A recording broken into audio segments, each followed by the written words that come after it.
Good afternoon, everyone. Thank you so much for coming today. My name is Clark Morrison. I'm a third-year law student here at Vanderbilt Law School, and I'm the co-chair of this year's Hyatt Fund Board. First, please join me in thanking Mr. Wayne Hyatt for his generosity in making events like this to explore tough and important issues in our community possible. Please join me in thanking him.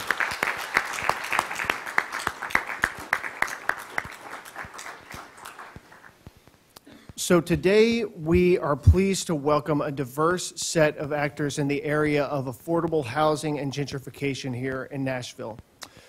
After the recent announcement of Nashville Mayor Briley's Under One Roof initiative, which is designed to invest $750 million in affordable housing from a combination of public and private funding by the year 2029, this panel discussion is more than relevant than ever.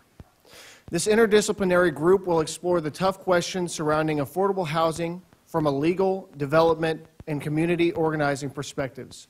So let's go ahead and meet our panelists. We're thrilled to have Professor Audrey McFarlane with us here today from the University of Baltimore School of Law.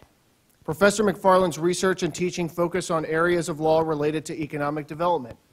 Her scholarship examines the ways in which economic development is not a neutral policy that government can advance without addressing significant structural issues related to race, class, and geography. Her most recent works have focused on how mixed-income housing reflects social domination and seeks to manage discrimination, and how constitutional doctrine should evaluate the propriety of inclusionary zoning in ways that account for developers' roles and influence on development decision-making. We also welcome Michael Kenner, CEO of MiKen Development. Mr. Kenner's career in housing and development has spanned the public and private spheres. While on the Mayor's Business Council, he helped shape policy to establish responsible civic design.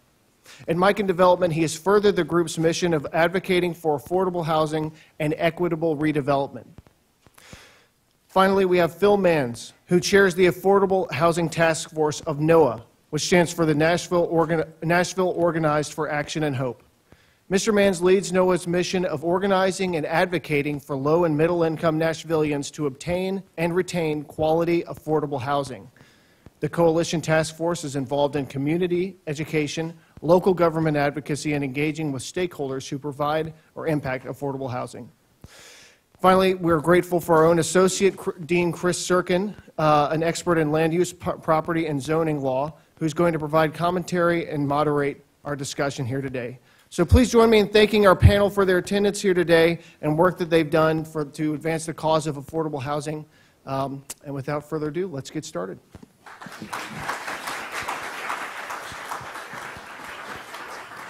Thank you very much, Clark. It's a real pleasure to be here. Thank you all for coming. I think this turnout demonstrates the importance of this issue to so many of us. Thank you, Mr. Hyatt, for being here. So I'm just going to take about 45 seconds to frame this panel and then turn it over to the panelists for some preliminary comments. But in fact, I do teach land use law, and it's interesting to me how much what focus of discussion in land use law has changed really over just the last 20 years. So in the early 2000s, I think the preoccupation of people in this field was with suburbanization and the problem of suburban sprawl and the sprawlification of America. It was a constant theme in writing and thinking and hand-wringing around this topic. Then, of course, we had the crash, the real estate crash in around 2008, and there was a lot of talk immediately thereafter about what happened, what went wrong, will our housing markets ever recover from that crash. We experienced a cycle of evictions and predictions about a kind of death spiral in property values. Well, that clearly did not come to pass in many places, or at least in some places. And today, I think the topic on everyone's mind is affordability and gentrification, especially in the urban core. But I think it's worth pointing out that this topic, this theme, this hand-wringing, is not spread out homogeneously in this country. There's tremendous regional inequality, and inequality at the local level as well. Successful places are increasingly outpacing unsuccessful ones. Nashville, as we all know, is thriving. And that's putting tremendous pressure on our housing markets. But again, just to frame this in a national perspective, it's still nothing like what people are experiencing in New York City and San Francisco, for example. So I looked at some of the recent data. The average price per square foot in New York City for housing right now, this is at least in Manhattan, is $1,400 per square foot. The average price in San Francisco is $900 per square foot. In Nashville, in Davidson County anyway, it's $126 per square foot. Out of the 11,000 zip codes in America for which real estate data is readily available, only 160 of those have median home values of over $1 million, and 80% of those are in New York City, Los Angeles, and San Francisco. The median, I like this graphic, there was a graphic accompanying this, the median home price of an apartment in Soho, in Manhattan, could buy the following number of median-priced homes in different markets, right? So one Soho apartment equals 20 homes in Nashville, 30 in Cleveland, and 38 in Memphis. Still, right, the affordability issues affecting us in Nashville are really acute. It's an increasing issue, increasingly important. I've seen statistics showing that up to 30% of homeowners and 50% of renters in Nashville are housing cost burdened right now. And this is putting pressure on communities, it's putting pressure on individuals, and it's putting pressure on the success of our city as workforce housing is increasingly pushed out to the burden. So the effect is real burdens, especially on long-time residents, especially on renters. But this creates a real problem for a place like Nashville and for cities around the country. Because for a very long time, indeed, to this day, right, the goal of a city like Nashville is to attract investment, is to attract residents, is to be the kind of place that people want to live. But that puts real pressure on housing prices. And it results in, often, a transformation of the communities in which long-term residents have come to rely. And the effect of those transformations are not evenly spread out, right? So, on the one hand, we can look at places where property values are increasing, where crime is decreasing, where services are increasing, and we can embrace the positive changes that those changes represent. But we have to recognize that those changes often also are accompanied by housing price increases that push longtime residents out and that create real transformations.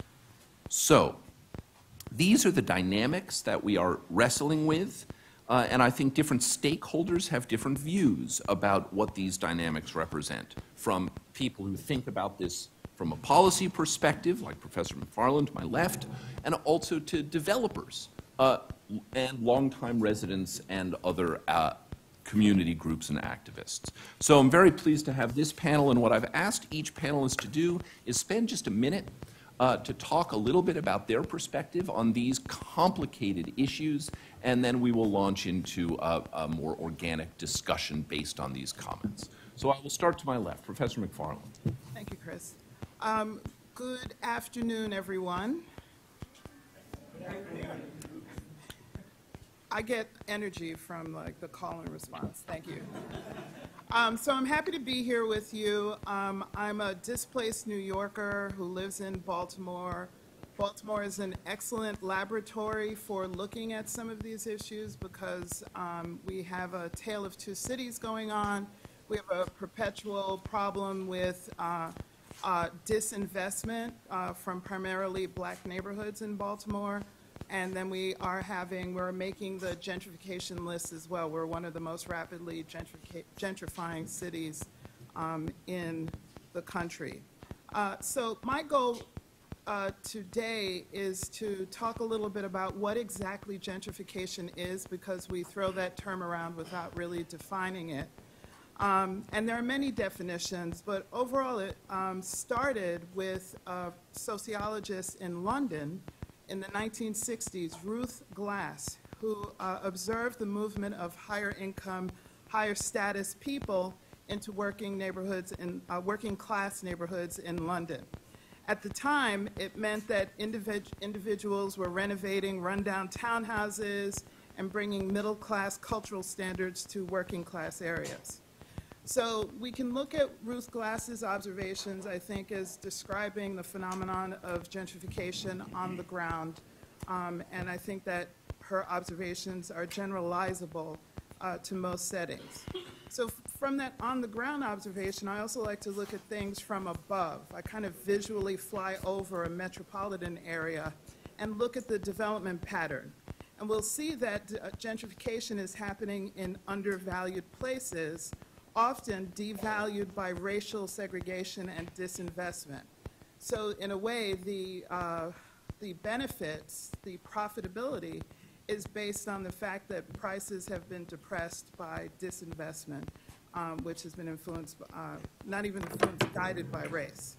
And we'll see that the places where you can legally build affordable housing, were you so inclined to ensure that they would be distributed throughout the metropolitan region, are limited through exclusionary zoning.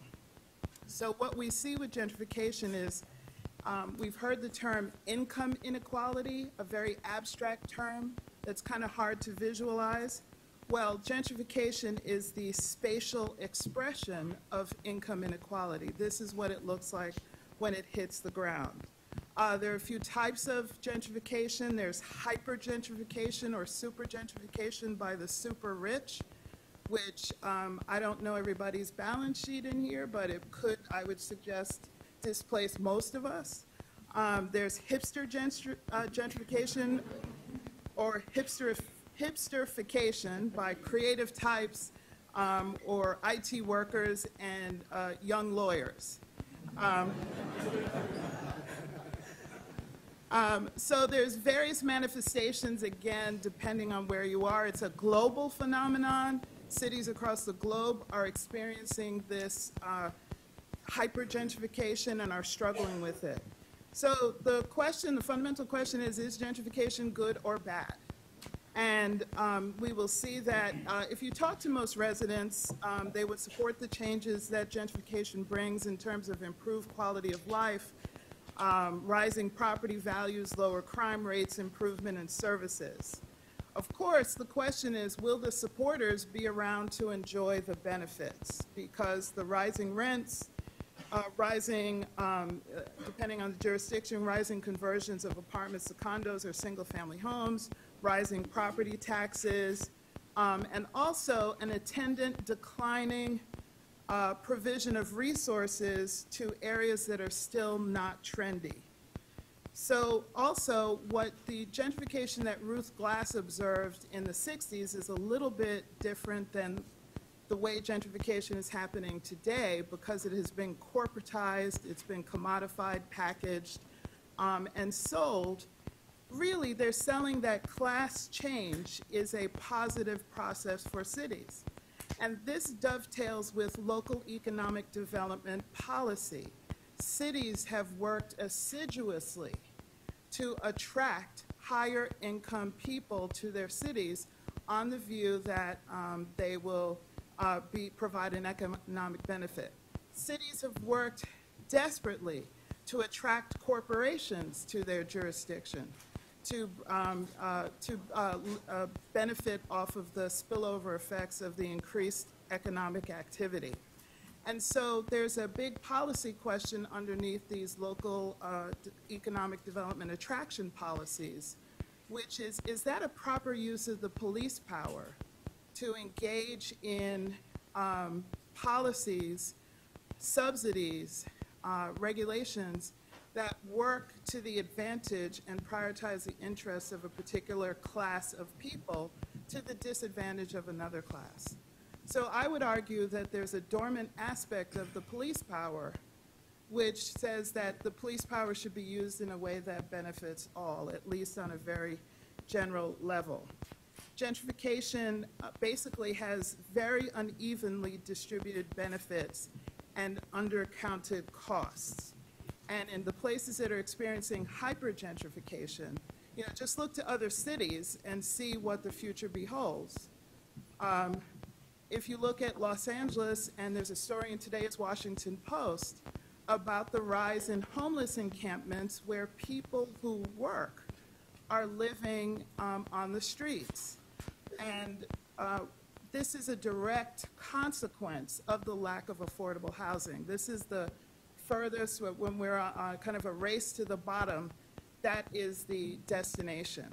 And in Los Angeles, the homeless encampments are experiencing medieval type diseases or resurgence of hepatitis A, typhus, things that we had certainly defeated. And so in the backdrop of the homeless encampments are these glittering, incredible towers, wonderful lifestyles, very amenity rich. So we have to ask ourselves, what kind of society are we allowing to unfold with such uneven consequences, deprivation, and instability? So I have lots more to say, but... Yeah. Thank you. That's very helpful. And from the perspective of development. My name is Michael Kenner. I own MiKen Development. We are the 4th largest infill development company, which means we primarily develop within the urban core of the city. And just kind of to sum up why a developer would have an interest in affordable housing specifically, I started my career when I got out of the Army in Seattle. I was a realtor doing land assemblage for big mixed-use developers.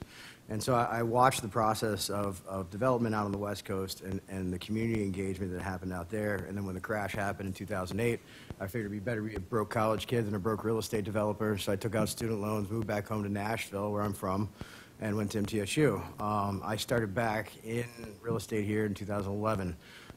During this process of me getting back into real estate here, our planning department was doing something called Nashville Next. Nashville Next was a series of charrettes where we created our community plan for Nashville. And most of those meetings on average had an attendance of, say, 30 people. Well, they had one meeting, and I do believe Councilwoman Allen was there, that was at Aiken Elementary, and I think there's over 300 people in attendance, and the topic of that one meeting was affordable housing. So at that point in time, I was like, wow, this is really an issue. And I had been developing in a neighborhood called Salem Town. And if any of you guys are familiar with Salem Town, it's just north of Germantown. Almost the entire housing stock has been torn down. It was all affordable rentals, not provided by MDHA, mainly provided by what I would consider slumlords at best. A lot of it was not good housing stock. But essentially, the entire housing stock of affordability was decimated. Everything that was built back was $450,000, 3-bedroom, 2-bath, 2,000 square foot homes, and the price point became a socioeconomic sterilization of that neighborhood in a matter of a year. And so I looked at that and started to realize that A, I was part of the problem. Because I'm a developer, and because I am one of the people that goes into one of these neighborhoods that is considered a changing neighborhood, and I tear down existing housing stock and build back. So I started to say, well, how do I balance my karma book? Because at the end of the day, you know, I want to make sure that I can right my wrongs, because karma will come back to get you in my eyes. And I think that you got to do things right. And so I could be a developer that looks at numbers on a spreadsheet and just looks at my bottom line, or I could be a developer that tries to figure out creative ways to watch my city grow. And as a developer that owns and keeps all my assets, I want to make sure, A, my neighborhood is successful. And so I've done things like tactical urbanism, where we've taken over 51st Avenue for a day and we restriped it from 4 lanes down to 2 lanes with temporary-based paint. We threw a huge block party and invited the mayor's office out. And then the mayor's office said, yes, this is great, we should do this. And now if you go to 51st Avenue, it's 2 lanes with a turn. And so I believe that you can implement change at several levels. And so I've written state laws around affordable housing. John Ray Clemens and I created House Bill 1351, which allowed for Nashville to have the Housing Incentive Pilot Program, which is essentially a form of a tax abatement. And all these policies were not mine. I had just seen them in Seattle, and I had seen them work. And I happened to be friends with Doug Sloan, who was the head of planning, and the new head of codes happened to be my former attorney. And so I was able to get in and use my influence as a developer to help craft policies so that when the discussion of inclusionary zoning came around, I knew all the developers were going to come to the table and say, well, this is all going to come out of our pockets. This is going to cost us so much money. So by creating HIP, we created a way so that took that conversation off the table. And so I worked with NOAA and with the Voice very closely on how to make inclusionary zoning work and how to actually fight a good fight with good information and really organize a grassroots effort to make sure that developers have to develop affordable housing. Because if you've ever read Edward Glazier's Triumph of the City, he's a Harvard economics professor. It's a really thick book. It's a heavy read. But if you can get through it, it's great. And one of the things he talks about is if you want your city to succeed, you cannot socioeconomically sterilize it. You have to make sure that the people that make your city run, the people that pick up your trash, the teachers, the firefighters, aren't displaced and suburbanized into the rural areas. They must live in the urban core so that you're not condensing the problem, because suburbanization of poverty is another huge issue that's on top of gentrification, because what happens is the urban core gentrifies and then you suburbanize poverty, and now you compounded the issue, because now all those people that had services right next to their door and had bus lines and access to transit, they now live in the suburbs and they have to have auto dependency, and a car costs an average of $700 to someone if you include gas and everything else. So you're compounding poverty at that point. So that's why I've taken up the issue, and for me, policy is a very good way to help craft a discussion around how to change things in Nashville, specifically for affordable housing, and I look forward to any questions you guys have. That's great. Thank you. Did you do that with permission of the city when you went to 2 lanes? Kind of. Okay. Very good. Okay, very good. So www.noatn.org if you want to look us up. We're a group of 70 organizations, churches, labor unions, civic groups, and one alumni association. That's the one I'm with, the Notre Dame Alumni Association. So I'm hoping in 2 years or 1 year that the Vanderbilt Alumni Club of Nashville will be a member of NOAA. In the audience today, not to throw off the camera, but we have NOAA volunteers out here. We've got one right there. We've got one way in the back. So I think we've got about, do you all want to raise your hands real quick in case they want to visit with you? Kendall, isn't that you in the back? No? Oh, sorry. Right here. Sorry. Anyhow, so seriously, we love to talk to people. And so afterwards, if you want to engage with any of those folks, that would be great. The Housing Task Force is one of 3 groups that the NOAA membership voted on in a big meeting to work on. And I just have the luxury, if you would, to be able to represent that group here today. The other groups we work on is criminal justice reform and economic equity, which pretty quickly bumps into affordable housing, as you might imagine. So we have a group of about 400 people on a mailing list. We have 30 people, well now closer to 40, that meet on a monthly basis. Our next meeting is April 14th. You are all invited to come, and you're all invited to put your name on NOAA's mailing list so we can keep engaged with you and maybe help do a little creative civil disobedience at times. But it's really about people stepping forward to make the city the kind of city they want to be and reflect the values that they have from their member organization, which I said is, again, primarily religious, but also union. But it's about anyone that wants to make the city better and more equitable. And a lot of what we do is sort of have versions of these talks. We look at public policy, we take action, we host meetings that impact affordable housing, we try to engage with policymakers on affordable housing, but it's really everyday people engaging in the discussion, and that's what we do. So as we talk about any specific problem, we could talk about how you can work with each other and us to engage a problem in the city. And so that's the essence of who we are. To give it a national reference, we're connect with the Gamaliel Foundation. That's the community organizing group that Barack Obama worked with back in the day. We have an issues convention that'll be occurring this June, where again the entire membership is going to decide on what are the 3 things that we really want to work on in the next 4 to 5 years. So we certainly hope and assume that affordable housing will be part of that. But our goal is to engage anyone that wants to talk about a better and improved community. And then my final thing that I just sort of try to do to level some of this stuff is I'm Phil Manz, and I get $3,000 from the government for my $400,000 house that has a $200,000 mortgage. So affordable housing isn't about other people. It's about all of us and how government policies impact that. Now, we've got someone else in the audience that has slightly or different economic circumstances and doesn't get relatively, compared to her circumstances, as much money as I get because government policy is going to give me a deduction for my property tax and it's going to give me a deduction for my mortgage on a $400,000 house.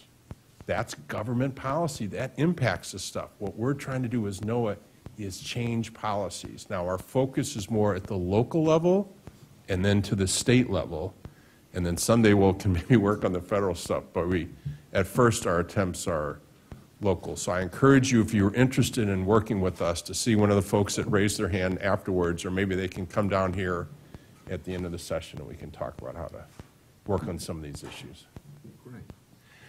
So this is terrific. We get a broad array of perspectives here. So let me start with a question that I intend to be provocative. I want to disclaim any, I don't necessarily mean this. But let me ask you this. So we understand that economic infusions of capital into a community, redevelopment of a place unlocks a lot of value. That value is not evenly distributed when it occurs. So why isn't the right answer, though, to unlock as much of this value as we can, karma be damned, build as much market rate housing as we possibly can, and then deal with the distributive consequences through other policies, like explicit investments in public housing, in affordable housing like the mayor's initiative, and other kinds of expressly redistributive policies. Why isn't that just the right answer?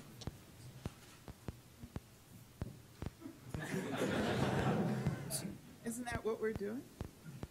And so what's wrong with that?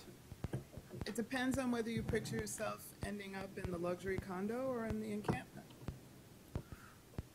I think that there's 2 kinds of growth. There's growth, and there's smart growth. And there's even a whole entire group called Smart Growth America that studies smart growth principles, and equitable development is part of smart growth principles. So the question shouldn't be, should we have growth? The question is, how should we have growth? Because cities are creatures. We are evolving. They're a live specimen that continues to grow. And as we see the migration of people from the suburbs into the cities, even looking into China, for example, China's populations are going to, city populations are going to increase by 80% over the next 20 years because of all the people moving from rural areas into dense urban cores. And the same thing's happening across America, because in 2008, when gas prices hit $4 a gallon, people realized that it wasn't sustainable to have an SUV and live an hour and a half out in the suburbs. And so the growth is going to happen.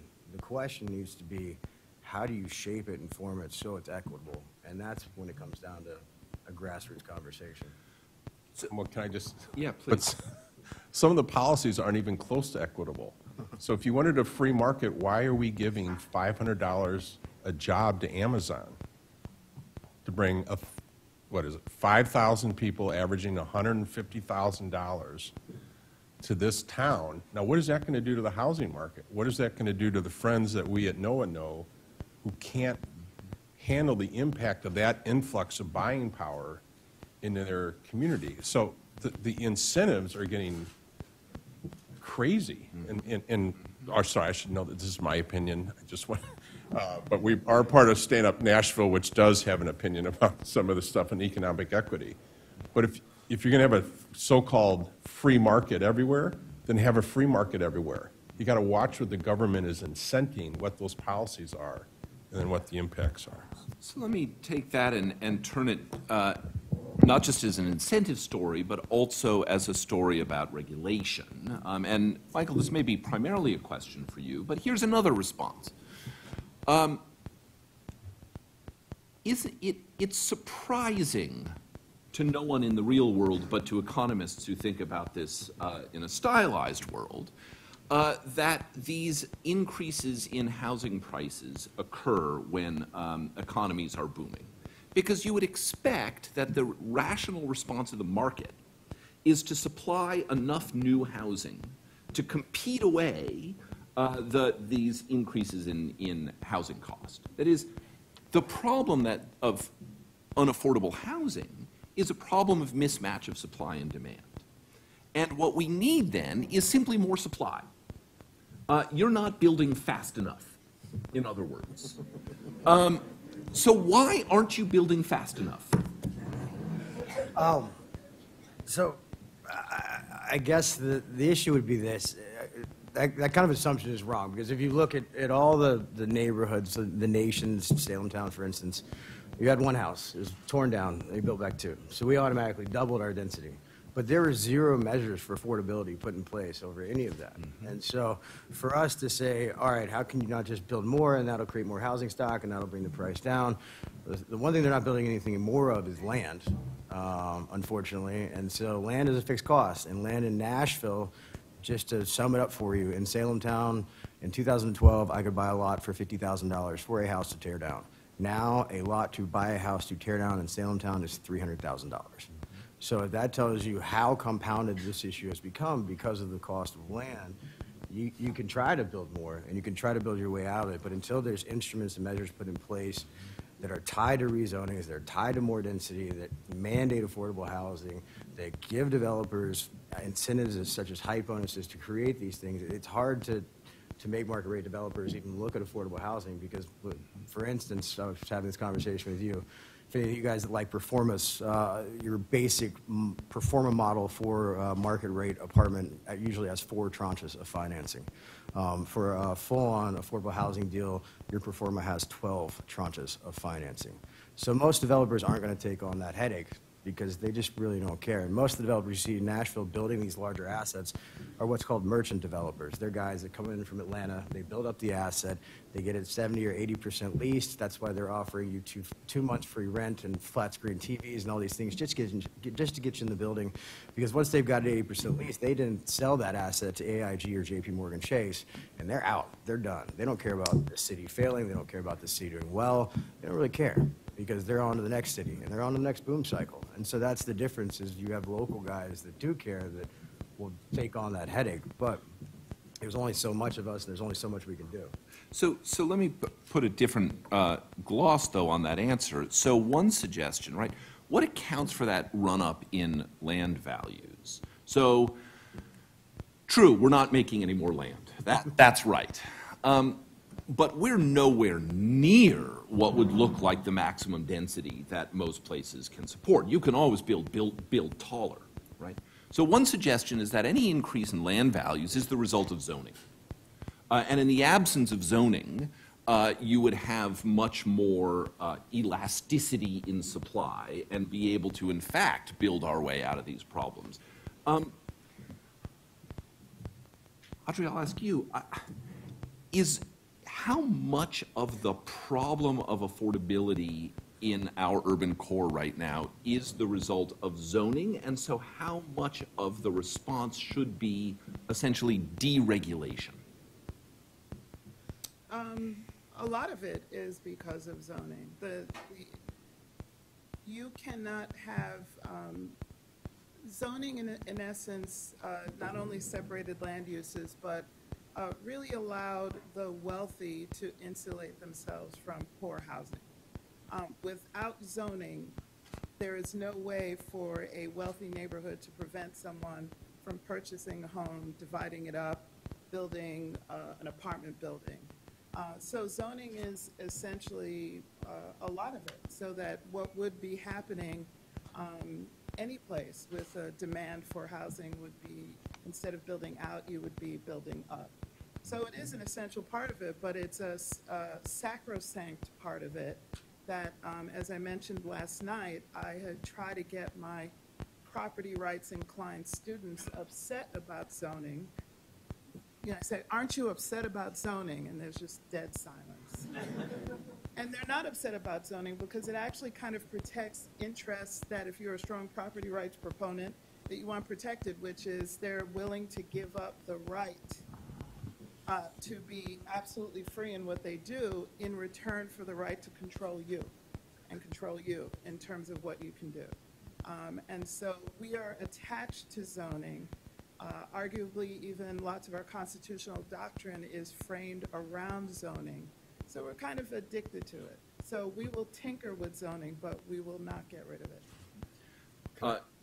Let me bring in Bill if I can. So from a community organizing perspective, in California right now, there's a big YIMBY movement, right? This is in contrast to the traditional NIMBY movement, not in my backyard. In California, there's an ascendant yes in my backyard movement called YIMBYism.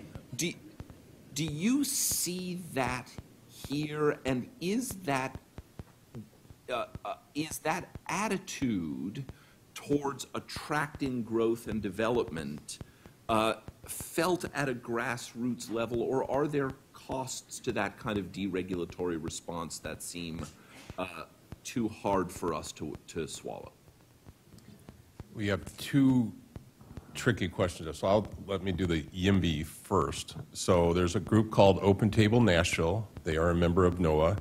They are developing a Yes in My Backyard housing development. Can someone remind me what the church is at? It's a Methodist, Glencliff United Methodist Church, sorry, thank you. They are the host, and they are literally building a community. It's Green Street Church of Christ. They are not a member of NOAA, however, I do work with them. They said yes in their backyard, and they got 20 people in micro homes and tents on their church property. And there was a big hoo-ha about that. Many of the churches welcome people into their houses of worship or the basements or whatever, or the place called Room for the Inn. So I think the faith community, other communities are engaging. The more you know about the people and the more you're connected, I think the more you choose to engage. And so that's one of the things. And in Nashville in specific, there's going to be a mixed income community that's called Envision, is a broad name. So we have concerns about some of the execution of this, but the idea of being planful about doing a mixed income community, NOAA is absolutely supportive of, because we do. I mean, our call is to love our neighbor and be with our neighbor and learn to live with our neighbor.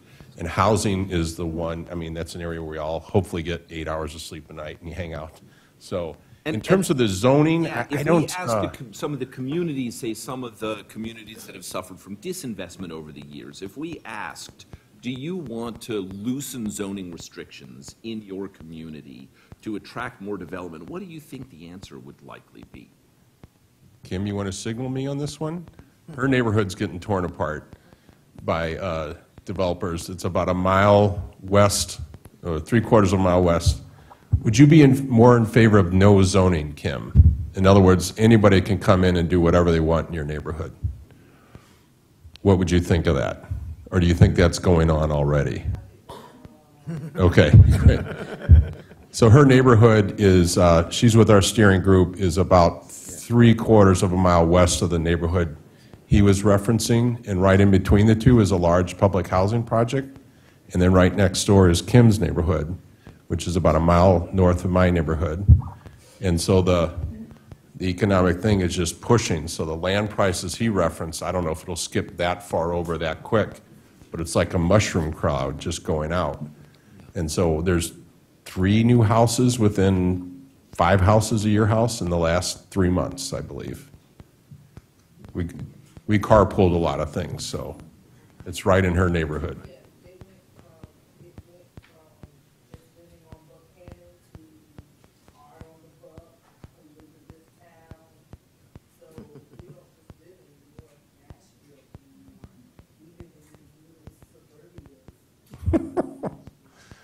So Kim's Cane, there's nice suburban names being used for sections of North Nashville now.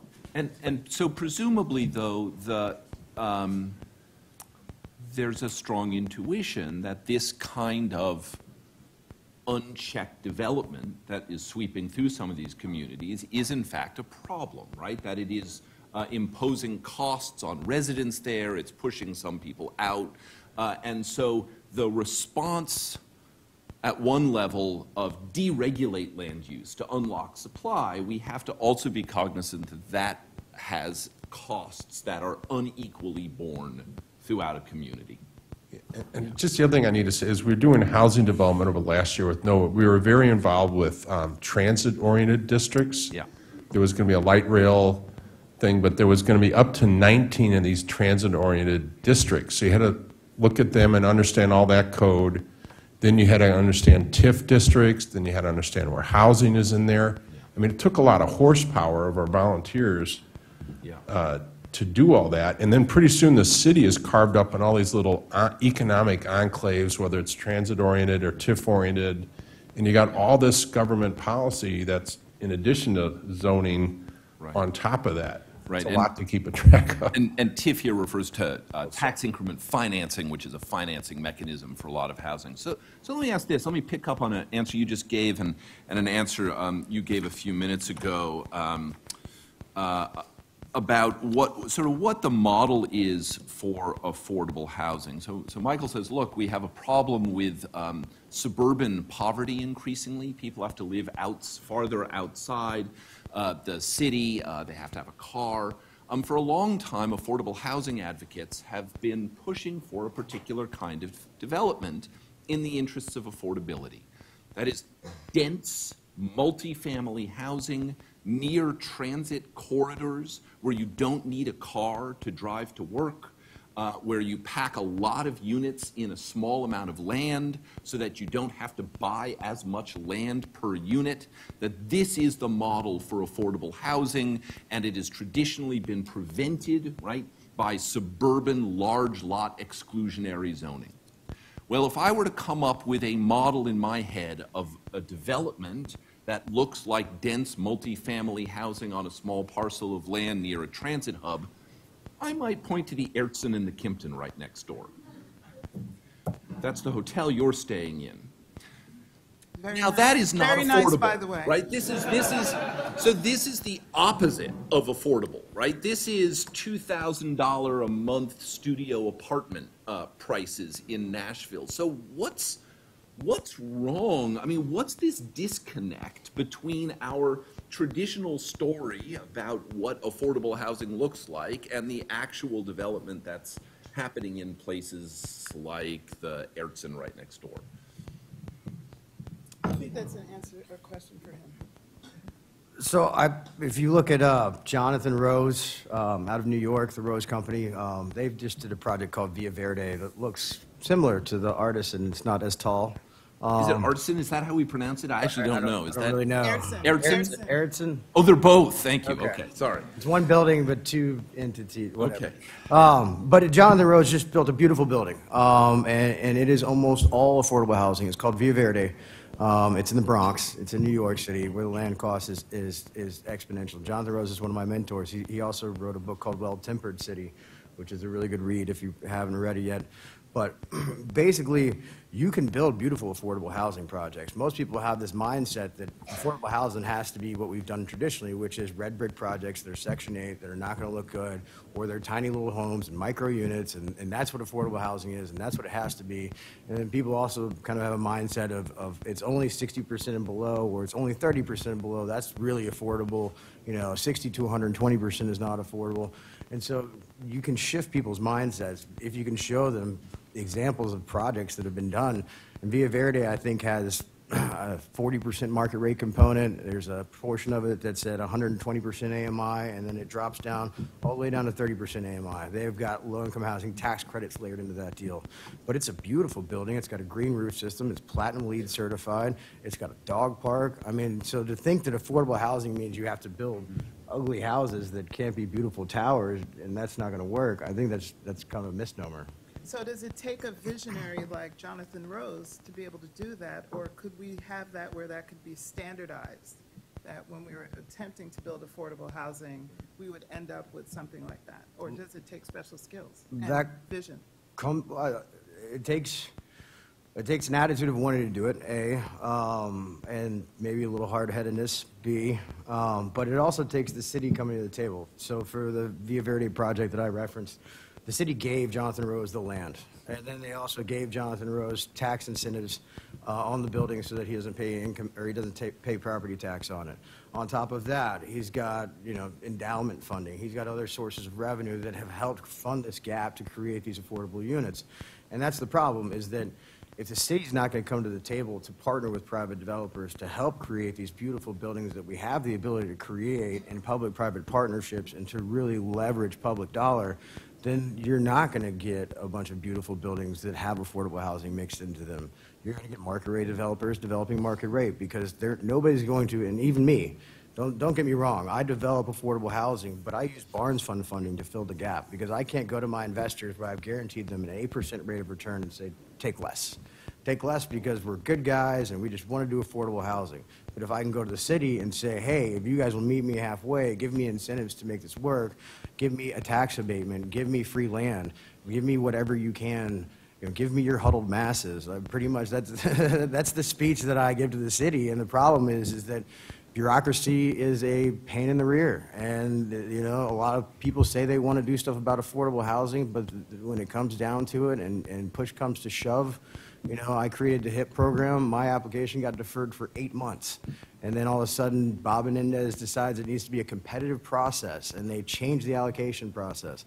I wrote the program, okay? I wrote the program. And by the time they changed it, my building was not considered a new building that I had built. And so they accredited me in this new allocation process as an old building. And so I didn't qualify for HIP.